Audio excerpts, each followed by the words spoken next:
Assalamualaikum warahmatullahi wabarakatuh. Bertemu lagi dengan Daring IPA pertemuan yang ke-8.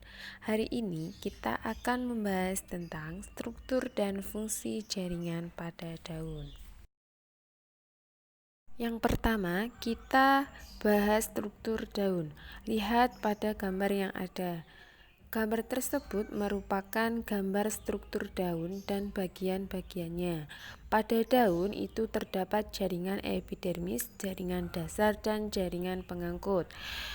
Jaringan epidermis yaitu jaringan yang dilindungi oleh kutikula.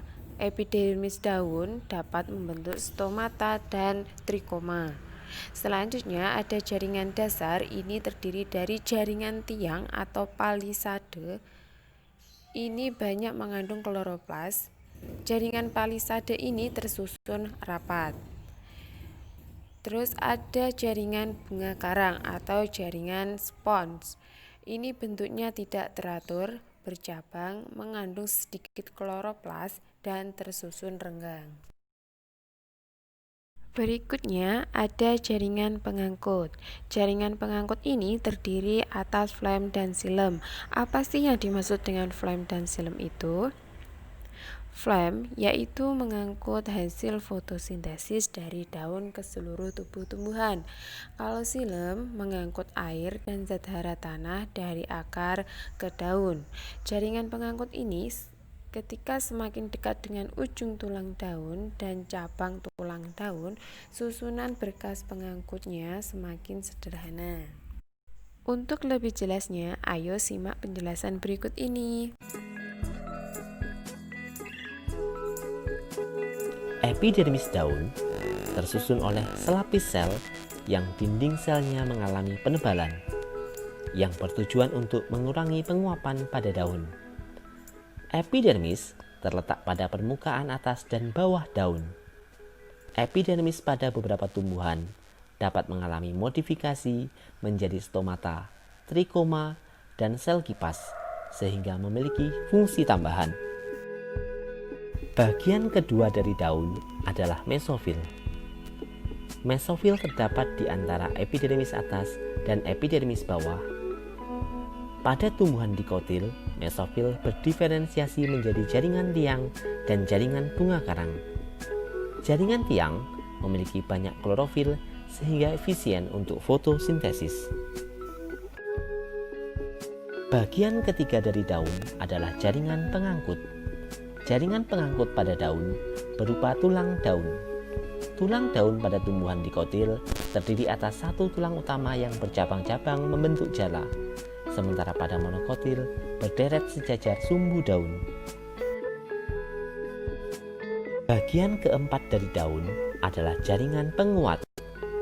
Jaringan penguat berupa kolenkim dan sklerenkim.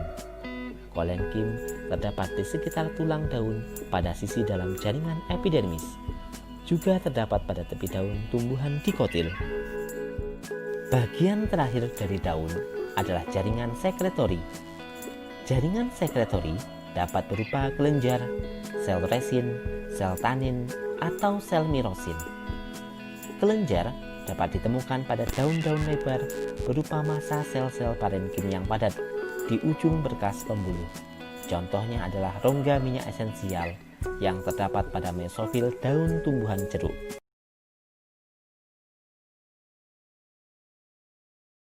Berikutnya ada fungsi daun.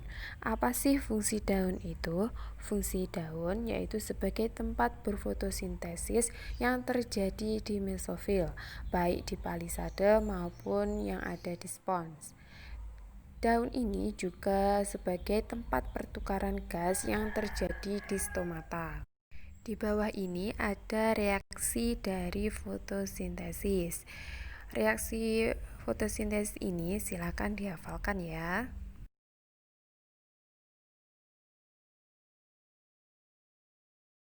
Berikut ini ada pemanfaatan struktur jaringan tumbuhan dalam teknologi. Yang pertama, penerapan jaringan akar. Dilihat pada gambar, struktur akar yang kokoh dapat menunjang tumbuhan pada daerah laut. Hal ini bisa dipakai sebagai dasar pengembangan pembangunan pondasi. pada tumbuhan, pondasi dalam pembuatan jembatan, dan lain sebagainya. Yang kedua, ada penerapan jaringan pada batang. Contohnya adalah susunan batu rumah. Susunan batu rumah itu meniru jaringan batang tembok rumah agar kokoh diberi besi. Hal ini merupakan pengaplikasian dari kambium pada pohon. Yang ketiga, ada penerapan pada jaringan daun. Dilihat contohnya, ada teknologi pembangkit listrik atau tenaga tata surya. Ini dibuat dengan meniru prinsip daun yang memanfaatkan energi matahari untuk menghasilkan energi kimia, sehingga dapat menjadi alternatif sumber energi yang sangat bermanfaat.